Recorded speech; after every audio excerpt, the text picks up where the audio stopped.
फिर बता दूं, here we are talking about price elasticity of demand. Price elasticity of demand का मतलब होता है percentage change in quantity demanded upon percentage change in price.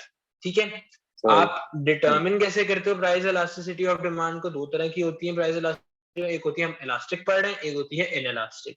Elastic demand ये होता है कि जब आपकी प्राइस चेंज हो रही है लेकिन क्वांटिटी डिमांडेड जो है वो चेंज इन प्राइस की वजह से ज्यादा प्रोपोर्शनेट से चेंज कर रही है.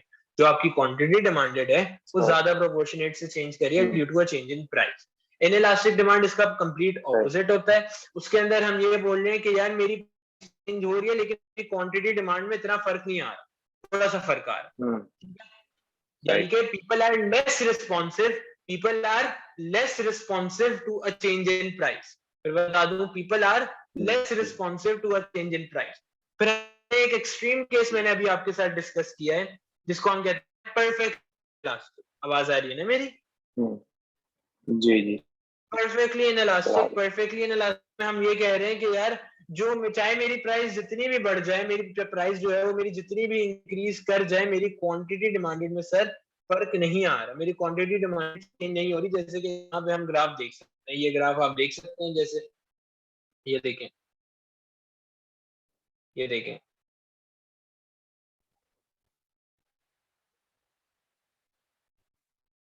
ठीक है, ये ग्राफ आप देख सकते हैं. ये परफेक्टली इनइलास्टिक का ग्राफ है. यानी कि मेरी प्राइस जितनी भी चेंज हो जाए, मेरी क्वांटिटी डिमांड आप देख लें कांस्टेंट है, मेरी क्वांटिटी डिमांड चेंज हो ही नहीं रही. क्यू जीरो पे पहले भी थी, प्राइस बढ़ने की बढ़ भी गई तब भी मेरी क्वांटिटी डिमांडेड क्यू पे ही है. फिर मेरी और प्राइस बढ़ गई तब भी मेरी क्वांटिटी डिमांडेड क्यू पे ही है. ये आ जाती है एग्जांपल परफेक्टली इनइलास्टिक. इसकी एक एग्जांपल आप कह सकते हैं जो कि होती है, क्या कहते हैं, लाइफ सेविंग ड्रग्स. अच्छा, अब हम जो इधर बात करने वाले हैं, ठीक है, ये तो बात कर ली हमने परफेक्टली इनइलास्टिक. अब जब हम इधर बात करने वाले हैं वो फैक्टर्स डिटरमिन करते हैं इधर अ प्रोडक्ट इज इलास्टिक और इनइलास्टिक. तो पहला जो हमारा पॉइंट है वो होगा नेचर ऑफ कमोडिटी. यार मतलब जो आपका प्रोडक्ट है वो किस नेचर का है, उसकी क्या नेचर है, मतलब वो नेसेसिटी प्रोडक्ट है, वो लग्जरी प्रोडक्ट है, वो किस टाइप का प्रोडक्ट है, ये हमें अब देखना है. अगर वो लग्जरी प्रोडक्ट होगा तो ऑब्वियसली सर उसकी डिमांड जो है वो इलास्टिक होगी. जाहिर सी बात है ना, वो लग्जरी प्रोडक्ट है तो आप बोलोगे कि सर उसकी डिमांड तो इलास्टिक होगी, उसकी डिमांड जो है इनइलास्टिक नहीं होगी क्योंकि लग्जरी है ना भाई. मैं जिंदा रह सकता हूं उसके बगैर भी. अगर मैं एक दिन पेप्सी नहीं पीऊंगा तो मैं मर नहीं जाऊंगा, मैं जिंदा रह सकता हूं उसके बगैर भी. ऐसे ही है ना. तो ये होते हैं लग्जरी प्रोडक्ट, इनकी डिमांड जो है वो इलास्टिक होती है. यानी कि अगर ये प्राइस अपनी चेंज करते हैं तो क्वांटिटी डिमांडेड में ज्यादा प्रोपोर्शनेट से चेंज आएगा. जो आपकी क्वांटिटी डिमांडेड है उसमें ज्यादा प्रोपोर्शनेट से चेंज आएगा. उसी के दूसरे हाथ में अगर हम बात कर लें तो है नेसेसिटी प्रोडक्ट्स. नेसेसिटी प्रोडक्ट्स कौन से होते हैं भाई? ये वो होते हैं जो जिंदा रहने के लिए मुझे चाहिए. रोटी कपड़ा मकान मांगेगा हर इंसान, ठीक है. रोटी कपड़ा मकान मुझे पता है भाई, ये नेसेसिटी है, ये एसेंशियल्स है, ये मेरी जिंदगी के एसेंशियल्स है, इनके बगैर हम जिंदा नहीं रह सकते. तो ऑब्वियसली ये पाने के लिए मैं ज्यादा प्राइसेस भी पे करने को तैयार हूँ. अब मैं इधर ये नहीं कह रहा, अब जैसे फर्ज कर लो गवर्नमेंट हमारी ऐसी थी कि जिसकी पॉलिसीज अच्छी नहीं थी, गवर्नमेंट की पॉलिसीज अच्छी नहीं थी जिसकी वजह से जो नेसेसिटी आइटम्स है उसकी प्राइसेस बढ़ गई. प्राइसेस बढ़ी तो आपके ध्यान में तो ये आ रहा होगा कि सर डिमांड तो डिक्रीज होनी चाहिए. डिमांड बिल्कुल डिक्रीज होगी लेकिन इनकी डिमांड जो है वो इनइलास्टिक होती है, यानी कि कम प्रोपोर्शनेट से डिक्रीज होगी. भाई मैं बिल्कुल ही अपनी कंजम्पशन बंद नहीं कर दूंगा, मैं रोटी खाना बंद ही नहीं कर दूंगा, मैं खाना खाना नहीं छोड़ दूंगा. मैं क्या करूंगा, मैं बोलूंगा कि सर बजाय मैं पहले जो है एक वक्त में 3 रोटी खा लेता था. ऐसी बोलो. मैं कह रहा हूँ सर कुछ ऐसे प्रोडक्ट्स नहीं हो सकते लग्जरी हो लेकिन वो इनइलास्टिक भी ना हो. लग्जरी हो लेकिन इनइलास्टिक भी ना हो. लग्जरी हो लेकिन इलास्टिक ना हो. इलास्टिक ना हो, सॉरी. हाँ, इलास्टिक कौन से ऐसे हो सकते हैं? आप मुझे कोई एग्जांपल सर. अब हो सकते हैं. हाँ, मैं आपकी बात पे आ रहा हूँ. बिल्कुल हो सकते हैं. ये तो देखो एक हम पॉइंट डिस्कस कर रहे हैं ना, this could be a factor. जैसे आप बिल्कुल कह सकते हो कि यार वो प्रोडक्ट के साथ बहुत ज्यादा ब्रांड लॉयल्टी एसोसिएटेड है. लग्जरी तो है लेकिन उस प्रोडक्ट के साथ बहुत ज्यादा ब्रांड लॉयल्टी एसोसिएटेड है उसके साथ बहुत ज्यादा जो है एक जो है ना लोग उससे रिलेट कर पाते हैं उस प्रोडक्ट से, ठीक है। तो फिर भी लोग इतनी कंजम्पशन जो है वो आपकी चेंज नहीं होगी, लेकिन ये जरूरी नहीं है। अब ऐसे भी नहीं होगा कि यार अगर एप्पल जो है वो अपनी प्राइस डबल कर देते और फिर भी आप एक्सपेक्ट कर रहे हो कि लोग छोड़ के नहीं जाएंगे एप्पल को, तो ये तो पॉसिबल नहीं होगा ना यार। मतलब कुछ ना कुछ चेंज तो आएगा, तो वो देखना पड़ेगा हमें कि कितने प्रोपोर्शनेट से चेंज आ रहे हैं, वो हम ऐसे नहीं डिसाइड कर सकते। बिल्कुल आपकी बात सही है, ये भी एक फैक्टर हो सकता है, अभी हम आगे डिस्कस भी करेंगे। भाई पहला हमारा जो फैक्टर है ना वो ये नेचर ऑफ कमोडिटी, उस कमोडिटी की नेचर क्या है, क्या वो लग्जरी है या नेसेसिटी है, ठीक है। अगर तो लग्जरी प्रोडक्ट होगा तो सर हम क्या बोलेंगे, उसकी प्राइस जो है वो इलास्टिक होगी, यानी कि कम लोग होंगे तो ज्यादा लोग होंगे जो प्रोडक्ट को छोड़ के स्विच कर रहे होंगे। और मैं आपको ये बात फिर बता दूं, जैसे एप्पल है, तो एप्पल के ऐसी बात नहीं है कि सब्स्टिट्यूट नहीं है, एप्पल के सब्स्टिट्यूट अवेलेबल है मार्केट, ठीक है। मतलब एप्पल जो काम करता है वो सैमसंग भी कर सकता है, सैमसंग का एक नॉर्मल फोन भी वो काम कर सकता है। तो अगर एप्पल अगर बहुत ज्यादा प्राइस बढ़ा देगा तो लोग स्विच कर जाएंगे, बहुत ऐसे लोग होंगे जो स्विच कर जाएंगे, ठीक है। कोई बात है ना सर, हर साल थोड़ी थोड़ी बढ़ाता है, एकदम बहुत ज्यादा नहीं बढ़ जाता। कभी भी एकदम बहुत ज्यादा कभी भी नहीं बढ़ाता। लेकिन हाँ ये बात भी सही है कि उसके साथ कुछ ना कुछ ब्रांड लॉयल्टी एसोसिएटेड है, वो हमारा अगला पॉइंट होगा। नेसेसिटी गुड्स जो होती है बेटा, उनकी प्राइस इनएलास्टिक होती है, which means the percentage change in quantity demanded is less than percentage change in price. Percentage change in quantity demanded is less than the percentage change in price, ठीक है। Demand for cosmetics, cloth, salt etcetera is generally inelastic, while that for radio, furniture, car etc is elastic। यहाँ पे इसने एक example भी दे दिया। अब ये जो है हमारे एसेंशियल्स हैं, कॉस्मेटिक्स, कपड़ा, नमक, खाने पीने के आइटम्स, जाहिर सी बात है ना, नमक तो मैं रोजमर्रा की जिंदगी में इस्तेमाल कर रहा हूँ, मैं अपने फूड में इस्तेमाल कर रहा हूँ, जो लोग कुक करते हैं खाना वगैरह उसके अंदर नमक इस्तेमाल करते होंगे, चीनी इस्तेमाल करते होंगे खाना बनाते हुए। तो अगर ऑयल इस्तेमाल, सबसे बड़ी एग्जांपल ऑयल भी हो सकती है आपकी, ऑयल इस्तेमाल करते होंगे, तो ये बेसिकली आपकी नेसेसिटी आइटम्स है। आजकल वैसे मजे की बात है, मैं तो समझता हूँ कि जो आपका गाड़ी में डलने वाला फ्यूल है वो भी नेसेसिटी बन गया है, क्योंकि आपको जरूरत होती है ट्रैवल करने के लिए, आपको गाड़ी की तो जरूरत पड़ेगी, और जब पेट्रोल की प्राइसेस बढ़ती है तो और चीजों की भी प्राइसेस बढ़ने लग जाती है, बढ़ना शुरू कर देती है। तो आजकल के दौर में specifically if we talk about today's era, हम देखा जा सकता है कि ऑयल जो है, जो आप फ्यूल इस्तेमाल करते हो गाड़ी में, वो भी एक तरह से नेसेसिटी बन सकता है। पर अगर, अब वही बात आ गई, अगर उनकी प्राइस मैं बढ़ा भी दूं, गवर्नमेंट उनकी प्राइस इंक्रीज कर भी दे, प्रोड्यूसर जो वो उनकी प्राइस बढ़ा भी दे, तब भी इनकी क्वांटिटी डिमांडेड में इतने प्रोपोर्शनेट से फर्क नहीं आता। ऐसे प्रोडक्ट्स को मैं इनएलास्टिक कहता हूँ। इनएलास्टिक का क्या मतलब है, percentage change in quantity demanded is less than percentage change in price. इसका एक ग्राफ भी मैं आपको बना के दिखा देता हूँ इनएलास्टिक का, कुछ इस तरह से होता है। अब ये देखिएगा, ये मेरी प्राइस है, ठीक है। मैं प्राइस जो है कितने प्रोपोर्शनेट से बढ़ा रहा हूँ, लेकिन मेरी क्वांटिटी डिमांडेड में कितने स्मॉल प्रोपोर्शनेट से चेंज आ रहा है, आप देख सकते हैं। नजर आ रहा है जी। ये देखें, ये प्राइस है, ये मेरी क्वांटिटी है। लेट्स से मैंने प्राइस मतलब सर इतने प्रोपोर्शनेट से जितना चेंज किया। जितना स्टीप होगा वो लाइन उस पे डिपेंड करता है।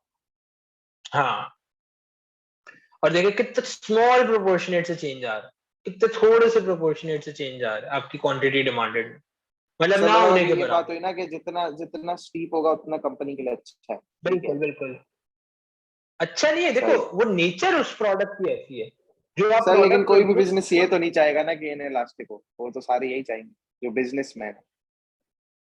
बिजनेसमैन क्या चाहेंगे, वो तो यही चाहेंगे ना, इलास्टिक वो ना हो प्रोडक्ट, ओ इलास्टिक ना हो प्रोडक्ट। इलास्टिक ना हो।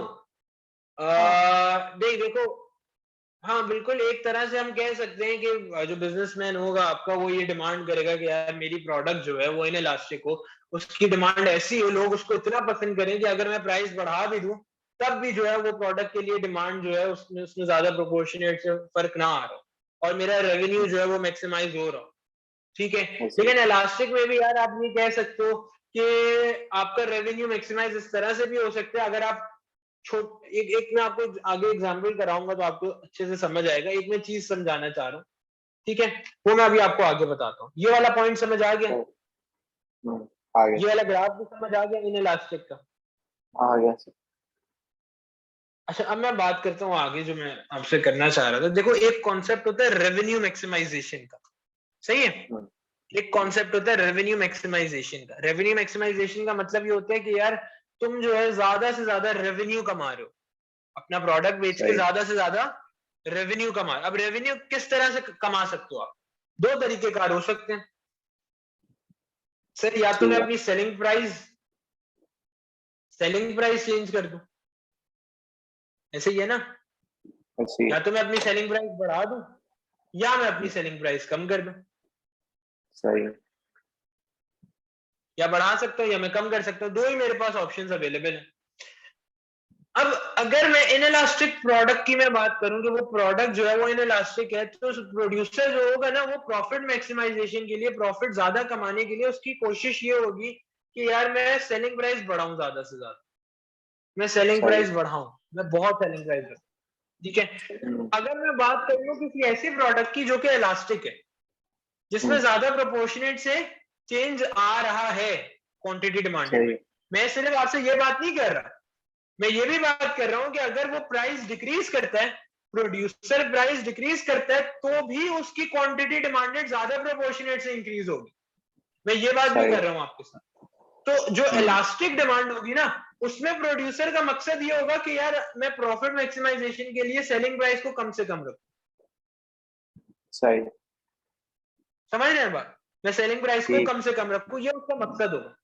तो ये जरूरी नहीं होता कि कोई भी प्रोड्यूसर चाहे, हाँ आप ये कह सकते हो कि प्रोड्यूसर का ये सपना होगा कि भाई मेरा जो प्रोडक्ट है उसमें ब्रांड लॉयल्टी एसोसिएटेड हो, लोग उसके साथ रिलेट कर सकें, मेरी उनकी डिमांड में ज्यादा फर्क ना आए, लोग फिर भी उसको कंज्यूम करने को तैयार हो, ये कह सकते हो। लेकिन आप फर्ज कर लो कि भाई एक प्रोडक्ट है हम्म, जिसके अंदर बहुत ज्यादा कॉम्पिटिशन है, आप कुछ कर सकते हो क्या? मतलब लोगों नहीं। को बिजनेस शट डाउन कैसे करोगे? एथिकल वे में हम्म, बिजनेस शटडाउन कैसे करोगे? एक ही तरीका है ना कि यार तुम अपनी सेलिंग प्राइस कम कर दो। सही। सेलिंग प्राइस कम कर दोगे तो ऑटोमेटिकली क्या होगा? ऑटोमेटिकली तुम्हारी क्वांटिटी डिमांडेड जो है वो बढ़ जाएगी, राइट? हम्म, लोग ज्यादा डिमांड करने लग जाएंगे, जो कंपेटिटर होंगे उसके कस्टमर्स भी तुम्हारी तरफ आना शुरू कर देंगे, हम्म, उसके कस्टमर्स भी तुम्हारी तरफ आना शुरू कर सही। देंगे या नहीं? है आने ना? शुरू कर देंगे। तो ऐसे केस में वो रेवेन्यू मैक्सिमाइजेशन के लिए वो क्या करेगा? वो कोशिश ये करेगा कि यार मैं कम से कम कॉस्ट रखूं, ताकि मेरी सेलिंग प्राइस जो है वो कम हो और मेरा रेवेन्यू मैक्सिमाइज हो, मेरा प्रॉफिट मैक्सिमाइज हो, लोग मेरी तरफ अट्रैक्ट हो, मेरे कंपेटिटर की तरफ ना आ जाए। अक्सर जब हम सही। इनइलास्टिक डिमांड की बात कर रहे होते हैं, तो मैं अक्सर ऐसे प्रोडक्ट्स की बात कर रहा होता हूँ जिनमें डिमांड, जिनमें कंपटीशन कम से कम होता है। हम्म, जैसे ये नेसेसिटी आइटम्स हो गए, जैसे ये लाइफ सेविंग ड्रग्स हो गए यार, ये दवाइयां हो गई, अब इनमें इतना कंपटीशन नहीं होता। दो तीन कंपनीज आपको मुश्किल से मिल जाएंगी जो ये प्रोड्यूस कर रही होती है, क्योंकि गवर्नमेंट जो है वो अलाउ ही कम लोगों को करती है। लेकिन गवर्नमेंट सही। इनमें कुछ ना कुछ रिस्ट्रिक्शंस भी रखती है। ऐसी बात नहीं है कि गवर्नमेंट खुला छोड़ देती है कि जितनी मर्जी तुमने प्राइस चार्ज करनी है करो।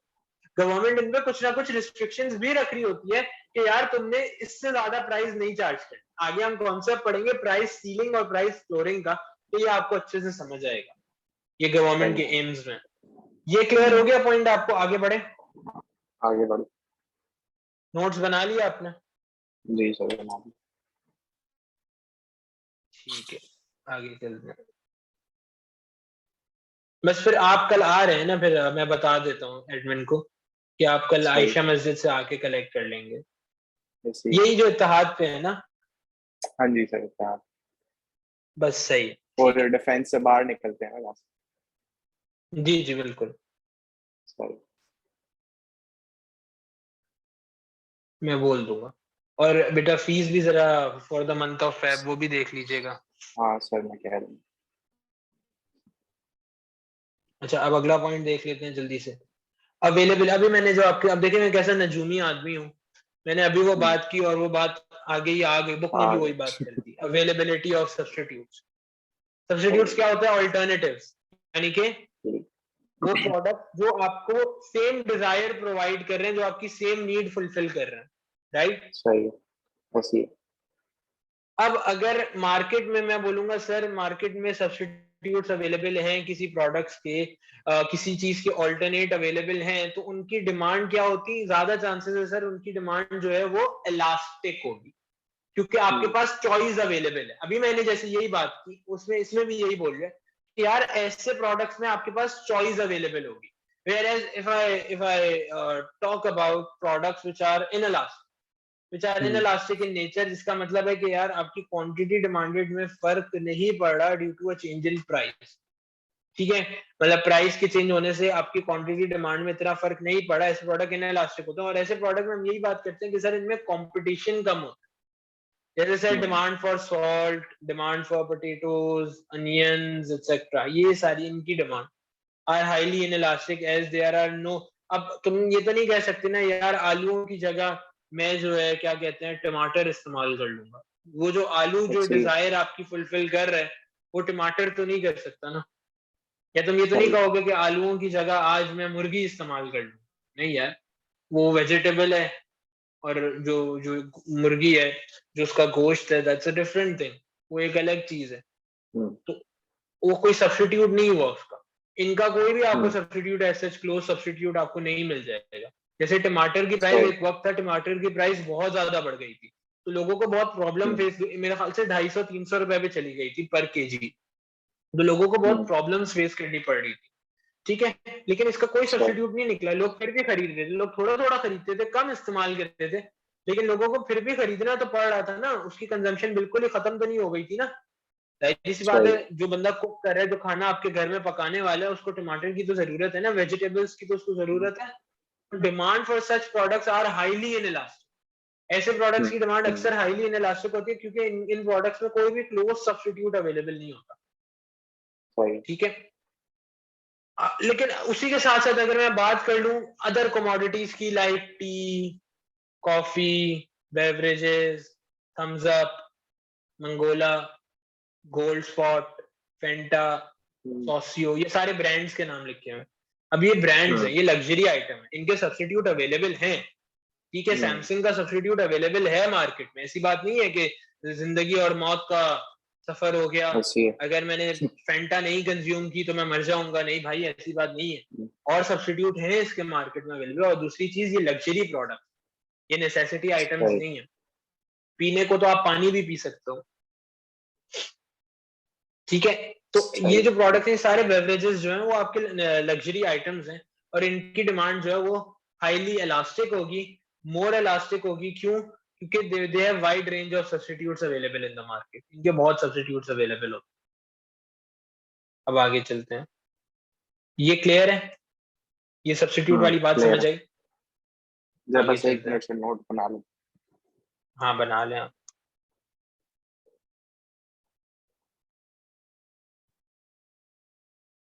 अकाउंटिंग ज्यादा अच्छा समझ आता था ये सर ये आ रहा है, जाहिर सी बात आपको अब इसमें आ जाएगा ना आपका ग्रेड। नहीं हाँ, आप इंटरेस्ट तो ले रहे हो, लेकिन अब मुझे बताओ ग्रेड तो आ जाएगा ना? इंशाल्लाह सर आ जाएगा। अभी 5 पेपर करना शुरू करेंगे तो पता लग जाएगा पेपर कैसे होते हैं। वही बात है ना यार, पास पेपर का भी मैं इसीलिए अभी रुका हुआ हूँ कि एक बार चैप्टर कंप्लीट करवा दूं, एक बेस बन जाए, क्योंकि अभी हमारी इतनी क्लासेस नहीं हुई, मुश्किल से हमारी 10 क्लासेस हुई होंगी या 9 क्लासेस हुई होंगी, ठीक है, इकोनॉमिक्स में। तो ऐसे हमारी अब क्लासेस नहीं हुई, मैं चाह रहा हूँ एक एटलीस्ट सेक्शन कंप्लीट हो जाए, ताकि जब मैं पास पेपर पे जाऊँ, क्योंकि पास पेपर में तो मिक्स सवाल आए हुए होते हैं, जब मैं पास पेपर पे जाऊँ तो एटलीस्ट तुम उसको अटेम्प्ट कर सको, ये ना हो कि सर इसका तो मतलब भी मुझे नहीं पता कि इसका मतलब क्या होता है। सर एक सेक्शन में कितने चैप्टर हैं? 2 सेक्शंस होते हैं बेसिकली, एक होता है माइक्रो इकोनॉमिक्स, एक होता है मैक्रो।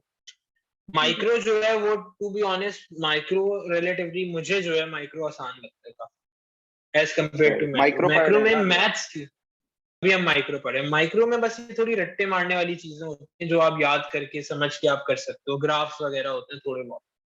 मैक्रो में आ जाती हैं थोड़ी टेक्निकल चीजें जिसमें मैथ्स वगैरह थोड़ी बहुत आ जाती है। तो थ्योरी है, मैं ये नहीं कह रहा कि थ्योरी नहीं है, थ्योरी है, लेकिन साथ साथ उसके मैथ्स भी आ जाएगी। तो क्या 60% थ्योरी होगी, बाकी 40 मैथ, या फिर 60 भी ज्यादा होगी, आप कह लें 70% थ्योरी है और 30% मैथ्स है। सही। लेकिन मैथ्स ऐसी है कि अगर आपको थ्योरी नहीं समझ आएगी ना, आप वो मैथ्स भी सॉल्व नहीं कर पाएंगे। वही बात है ना अगर सर, तुम्हें मैथ मतलब जैसे नहीं, बिजनेस में सर वो नहीं आता था, इलास्टिसिटी का सवाल आता है ना, अगर आपको पता ही नहीं है हाँ कॉन्सेप्ट तो फिर इलास्टिसिटी का क्वेश्चन भी नहीं सॉल्व होता था वो वाला। बिल्कुल ऐसे ही है, बिल्कुल ऐसी ऐसे होगी। ही है। तो बस यही होगा ना सर, इसमें सारा मैथ पे नहीं बेस करता होगा, आपका कॉन्सेप्ट अच्छा हो तो मैथ भी खुद हो जाता होगा। बिल्कुल बिल्कुल ऐसे ही, बिल्कुल इसी तरह से है, बस अगर तो आपका फिर कॉन्सेप्ट तो सही मस्त है, है तो आप आराम क्योंकि से सर कर सकते अकाउंट में तो था ही मैथ ना सर। हो। वो तो नंबर्स था, मैंने पहले ही आपको बता दिया था कि बेटा इसमें सिर्फ नंबर्स है, इसमें और कुछ भी नहीं है। सही सही है सर, आगे चलिए। अच्छा, अब आगे वो कह रहा है नंबर ऑफ क्या कहते हैं यूजेस ऑफ अ प्रोडक्ट, कि यार एक प्रोडक्ट के कितने यूजेस हैं। ठीक है, लेट्स से एक ऐसा प्रोडक्ट है, जैसे अभी आपने वही बात की एप्पल की, अब एप्पल में ये भी डिपेंड करता है कि यार एप्पल कितने फीचर्स ऑफर कर रहा है, जो वो ऐसी प्रोडक्ट बेच रहे हैं उसमें वो कितने हम्म फीचर्स ऑफर कर रहा है। अगर वो बहुत हम्म सारे फीचर्स ऑफर कर रहे हैं, लेट्स से उसका कैमरा भी बहुत अच्छा है, लेट्स से फिंगरप्रिंट भी दे रहे हैं, एक ही फोन में उसने पता नहीं पूरी टेक्नोलॉजी समाई हुई है, अगर हम्म तो ऐसी बात है ऐसी तो उसकी प्रोडक्ट ज्यादा चांसेस हैं कि यार इसकी प्रोडक्ट इनएलास्टिक होगी, बजाय ऐसी लोग बोले कि यार एक फोन मैं ऐसे खरीदूं जिसमें सिर्फ मैं कॉल कर सकता हूँ और मैसेज कर सकता हूँ, और दूसरे ही हाथ में मुझे एक फोन वो मिल जाए जिसके अंदर कैमरा भी है, ना मुझे अब हम्म कैमरा खरीदने की सर, जरूरत है, लेकिन जैसे ये टच भी हो स्क्रीन भी सकता है है। ना कि सर जैसे सर दो ब्रांड्स हैं, अब वो दोनों तकरीबन सिमिलर फीचर ऑफर कर रही हैं, लेकिन एक एक कंपनी ऐसी है कि जो एक फीचर में ज्यादा अच्छी है और दूसरे में नहीं अच्छी इतनी, तो वो एक ही बात होगी ना, लोगों की प्रायोरिटी पे बात आ जाएगी कि उनको क्या चाहिए मतलब वो ज्यादा। तो यार लोगों की अगर बिल्कुल बिल्कुल, वो तो ऐसे ही है कि लोगों की प्रायोरिटी पे बात, लोग यही देखेंगे कि यार मतलब उनकी डिमांड क्या है, उनको कौन सी उनकी परसेप्शन क्या है। अब यहाँ पे बात आ जाती है ऐसी परसेप्शन की, लोग उसको किस परसेप्शन से देख रहे हैं। अब भाई ऐसे ऐसी हो सकता है कि जो चीज मेरे लिए फायदे वाली हो वो चीज आपके लिए फायदे वाली ना हो, हाँ हाँ समझ रहे हैं ना मेरी बात को। जो चीज मुझे अच्छी लगती है वो चीज तुम्हें ना अच्छी, मुझे नंबर पसंद है, मुझे सही नंबर्स अच्छे लगते हैं, हो सकता है हम्म तुम्हें नंबर्स नहीं अच्छे लगते तो तुम्हें ये सही चीज ना अच्छी लगे। तो इट डिपेंड्स ऑन परसेप्शन कि यार सही उसको किस नजरिए से देख रहे हैं। हर बंदे के सोचने का की सलाहियत जो है वो डिफरेंट होती है, काम करने हम्म की सलाहियत डिफरेंट होती है। ठीक है, अच्छा अब यहाँ पे यही बात मैं करना चाह रहा हूँ कि number of uses the product has to offer. अब एक प्रोडक्ट का सिंपल सा मतलब यही है कि एक प्रोडक्ट अगर ऐसा है जो बहुत सारे यूजर्स ऑफर कर रहे हैं, उस एक छोटे से प्रोडक्ट में आपको काफी चीजें मिल रही हैं, तो ऐसे प्रोडक्ट में आप ज्यादा चांसेस होगा कि आप बोलोगे कि डिमांड जो है वो इसकी क्या कहते हैं इनएलास्टिक हो, क्योंकि लोग बोलेंगे यार चलो सही थोड़ी प्राइस अगर ज्यादा चार्ज हो भी रही है तब भी फीचर्स हम्म तो देखो ना यार कितने ज्यादा हमें ऑफर कर रहे हैं। तो इस प्रोडक्ट के साथ एक ऐसी ब्रांड लॉयल्टी एसोसिएट हो जाती है। ठीक है, वर्ड ऑफ माउथ एसोसिएट हो जाते हैं कि यार मैं तो बड़ा खुश हूँ इस प्रोडक्ट से, तो बड़े फीचर्स इसने ऑफर किए हैं। हम्म ठीक है, तो एक ये सही होता है। अब एक प्रोडक्ट है जो नहीं इतने फीचर्स ऑफर कर रहा, मतलब उसके अंदर आपको इतनी चीजें नहीं मिलेंगी। एक फोन है जिसमें आपको मतलब सर बहुत एक कम प्रोडक्ट फीचर्स से मिल रहे जितने हैं। ज्यादा काम हो रहे हैं ना। वही बात है ना, नंबर ऑफ यूजेस, नाम से ही समझ आ रहा है, हम्म, नंबर ऑफ यूजेस कि भाई सही मल्टी यूज है उसका या नहीं है। सही है। सही ठीक है। अच्छा, अब दूसरी एक ये भी चीज आ सकती है कि like commodities like coal, electricity have a composite hmm demand. Electricity is hmm, relatively high. ठीक है, sorry, elasticity is सही relatively high. With a fall in price, these commodity may be demanded increasingly for various uses. ठीक है, अब ये मुख्तलिफ कामों के लिए आपको जरूरत होती है इनकी। हम्म बिजली से मैं बहुत सारे काम कर रहा हूँ, बिजली से मशीन भी चल रही होती है, बिजली से फैन भी चल रहा होता है, बिजली से मेरा एसी भी चलेगा, बिजली से मेरा टीवी भी चलेगा, बहुत सारे काम हो रहे हैं। बिजली से आप क्लास भी ले पा रहे हो, अगर इलेक्ट्रिसिटी नहीं होगी तुम्हारा फोन नहीं चार्ज होगा, तुम्हारा आईपैड नहीं चार्ज होगा, हो सकता है हम्म मेरे तो हेडफोन्स भी चार्ज नहीं होंगे। ठीक है, तो क्या सही होगा, हम क्लास कभी भी नहीं ले पाएंगे। तो नंबर ऑफ यूजर्स हम्म जो ये ऑफर कर रहा है, अब ये बिजली अगर मैं इसकी प्राइस बढ़ा भी दूं, अगर मैं आजकल तो ये नेसेसिटी बन गई है भाई, बिजली के बगैर आप कोई काम कर ही नहीं हम्म सकते। अगर मैं इसकी प्राइस हम्म बढ़ा भी दूं तब भी आप कंज्यूम तो करोगे ना, because it offers you, it is multi use good, बहुत सारे कामों में इस्तेमाल होता है। और कोल का भी हम्म ऐसे ही है कि कोल बहुत खाने पकाने में भी इस्तेमाल होता है और प्रोडक्शन में भी कोयला इस्तेमाल होता है। हम्म, अच्छा, फिर ठीक एक और चीज है कंज्यूमर्स इनकम। कंज्यूमर्स इनकम क्या होती है कि यार एक बंदे की ओवरऑल इनकम कितनी है एक पर्टिकुलर आइटम के लिए, ठीक है। जितनी ज्यादा इनकम होगी, डिस्पोजेबल इनकम की यहाँ पे मैं बात कर रहा हूँ, सही है, जिसकी जितनी ज्यादा इनकम होगी उतनी ही ज्यादा वो कमोडिटी डिमांड करेगा।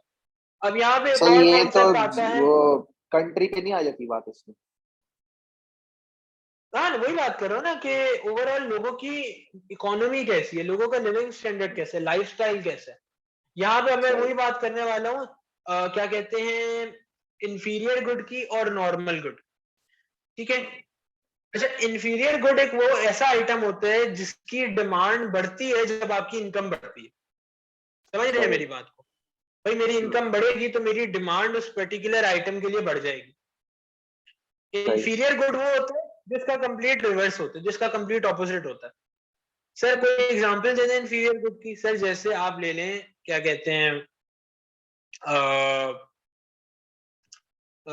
अब मैकडोनल्ड्स का एक ब्रांड वाला बर्गर वर्सेस हम्म। एक लोकल फूड पॉइंट या कोई जो ये रास्ते में नहीं लगा हुआ होता, उसकी सर आप एग्जांपल ले लें। कंज्यूमर इनकम सर की अंदर ही बात कर रहे हैं ना ये?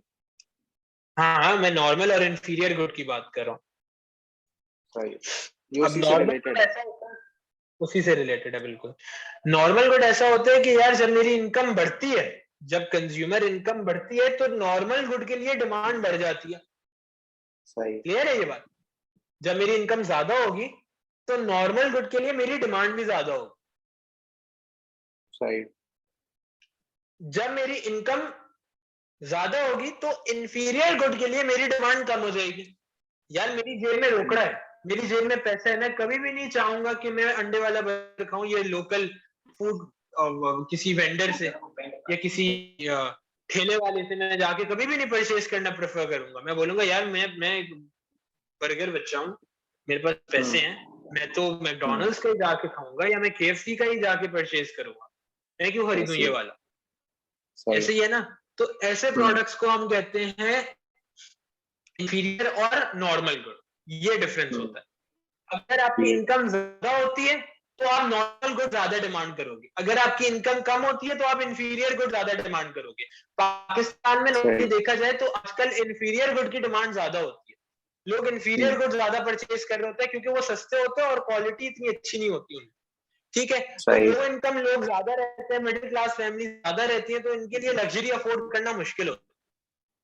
लेकिन अगर आप सही बात। कंट्रीज में चले जाओ, दूसरी कंट्रीज में बाहर चले जाओ, वहां पे नॉर्मल गुड की डिमांड आपको ज्यादा मिलेगी, बहुत ज्यादा मिलेगी। वही है क्लियर सर, बेटा? दुबई में आप चले जाएं तो सर आपकी सिविक तो वो होती है, टैक्सी होती है।